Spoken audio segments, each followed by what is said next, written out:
Budget തയ്യാറാക്കുന്നത് എന്തിന്?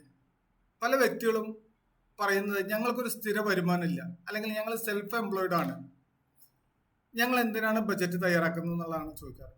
ഞാൻ പറയുന്നത് സ്ഥിര വരുമാനം ഉള്ള വ്യക്തിയാണെങ്കിലും അല്ലെങ്കിലും സെൽഫ് എംപ്ലോയിഡ് ആയിട്ടുള്ള വ്യക്തികളാണെങ്കിലും ഇനി നിങ്ങളൊരു സാധാരണക്കാരായിട്ടുള്ള വ്യക്തികളാണെങ്കിലും നിങ്ങളുടെ ലൈഫിൽ ഒരു ബഡ്ജറ്റ് ഉണ്ടെങ്കിൽ തീർച്ചയായിട്ടും നിങ്ങളുടെ വരുമാനം എന്താണെന്നും അതിൽ നിന്ന് ഓരോ മാസവും നമുക്ക് ചെലവാകുന്ന പണം എത്രയെന്ന് നിങ്ങൾക്ക് തിരിച്ചറിയാൻ കഴിയും.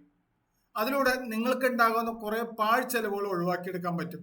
നിങ്ങളുടെ ലൈഫ് കുറെ കാലം കണ്ടിന്യൂ ആയിട്ട് നമ്മൾ ഈ ബജറ്റ് തയ്യാറാക്കിക്കൊണ്ട് പോവുകയാണെങ്കിൽ വളരെ സന്തോഷകരമായിട്ട് മുന്നോട്ട് പോകാൻ വേണ്ടി നിങ്ങൾക്ക് സാധിക്കും.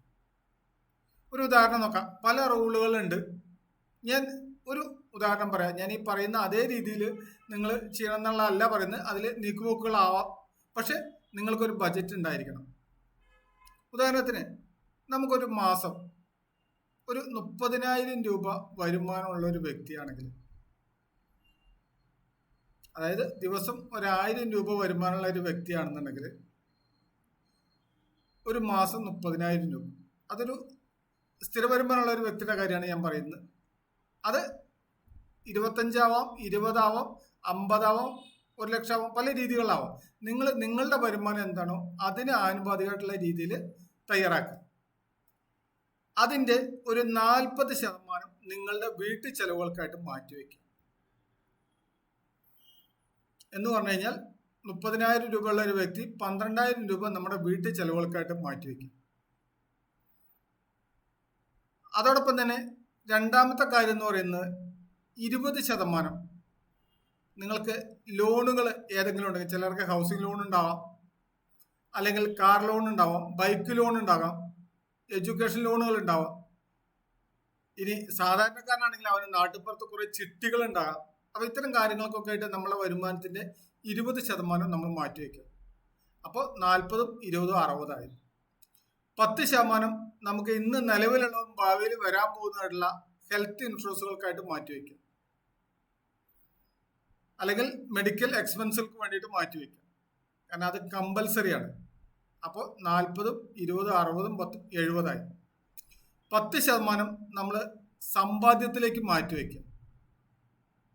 സമ്പാദ്യത്തിലേക്ക് നമ്മൾ മാറ്റി വെച്ചിട്ടില്ലെങ്കിൽ നാളെ നമ്മളെ ലൈഫിൽ എന്തെങ്കിലും തരത്തിലുള്ള ട്രാജഡികൾ ഉണ്ടായിക്കഴിഞ്ഞാൽ നമ്മുടെ ഫാമിലിയുടെ മൊത്തം നിലനിൽപ്പിനെ അത് ബാധിക്കും. അപ്പൊ 80% ആയി. 10% നമ്മളൊരു എമർജൻസി ഫണ്ടായിട്ട് നമ്മൾ തുടക്കത്തിൽ മാറ്റിവെക്കാൻ തയ്യാറാണ്.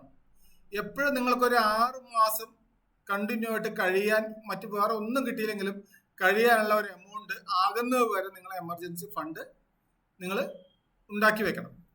അങ്ങനെ ചെയ്തിട്ടില്ല എങ്കിൽ നമുക്ക് എന്തെങ്കിലും, ഇപ്പോൾ നമുക്കറിയാം കൊറോണ പോലത്തെ കാര്യങ്ങളൊക്കെ വന്നപ്പോൾ ഒരു 90% ആൾക്കാരും ആകെ ഒന്ന് ഉലഞ്ഞു കഴിഞ്ഞു.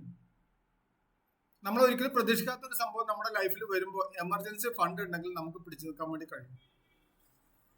അപ്പോൾ 90% അവിടെ കഴിഞ്ഞു. ബാക്കി വരുന്ന 10% നിങ്ങൾക്ക് നിത്യനിദാന ചെലവുകൾക്ക് വേണ്ടി അല്ലെങ്കിൽ അതർ എക്സ്പെൻസ് എന്നുള്ള രീതിയിൽ നിങ്ങൾക്ക് ഉപയോഗപ്പെടുത്താം. അപ്പോൾ ഞാൻ ഇതിൽ ഓരോന്നിനെ കുറിച്ചും നെക്സ്റ്റ് വീഡിയോകളിൽ വിശദമായിട്ട് പറയുന്നുണ്ട്. അപ്പോൾ ഇത്തരം രീതികൾ നിങ്ങൾ ചെയ്തു കഴിഞ്ഞാൽ, അപ്പോൾ അതിൽ ലോൺ ഇല്ലാത്ത വ്യക്തികളാണെങ്കിൽ അതിൻ്റെ എമൗണ്ടിൽ നിന്ന് അല്പസ്വല്പം അങ്ങോട്ടും ഇങ്ങോട്ടൊക്കെ മാറ്റങ്ങൾ വരുത്താം. അപ്പോൾ അങ്ങനെ ചെയ്തു കഴിഞ്ഞാൽ, അങ്ങനെ കണ്ടിന്യൂ ആയിട്ട് നിങ്ങൾ നിങ്ങളുടെ ലൈഫിൽ നമ്മൾ ചെയ്യുമ്പോൾ നമുക്ക് കാണാതെ പോകുന്ന ഒരുപാട് എക്സ്പെൻസുകൾ നമുക്ക് ഒഴിവാക്കിയെടുക്കാൻ പറ്റും. അല്ലെങ്കിൽ എന്താ വരുന്നതെന്ന് വെച്ച് കഴിഞ്ഞാൽ നമ്മുടെ കയ്യിൽ ഒരു എമൗണ്ട് കിട്ടും, അത് കൊടുക്കാനുള്ളവർക്കൊക്കെ കൊടുക്കും. ബാക്കിയുള്ള എമൗണ്ട് നമ്മൾ ആവശ്യമുള്ളതോ ഇല്ലാത്തതായിട്ടുള്ള കുറേ കാര്യങ്ങൾക്ക് വേണ്ടി വാങ്ങും. പക്ഷെ ഈ പണം നമ്മുടെ കയ്യിൽ നിന്ന് കഴിഞ്ഞു കഴിഞ്ഞിട്ടായിരിക്കും ഒരു എമർജൻസി ആവശ്യം നമുക്ക് പെട്ടെന്ന് വരിക. അത് നമുക്ക് മറ്റുള്ളവരിൽ നിന്ന് വായ്പ വാങ്ങാൻ വേണ്ടിയിട്ട് ഓടേണ്ടി വരും. അപ്പോൾ അത്തരം കാര്യങ്ങൾ ഒഴിവാക്കി എടുക്കാൻ വേണ്ടിയിട്ട് നിങ്ങൾ ഏറ്റവും ആദ്യം തന്നെ ഒരു ബജറ്റ് തയ്യാറാക്കിക്കൊണ്ട് മുന്നോട്ട് പോവാം. Thank you.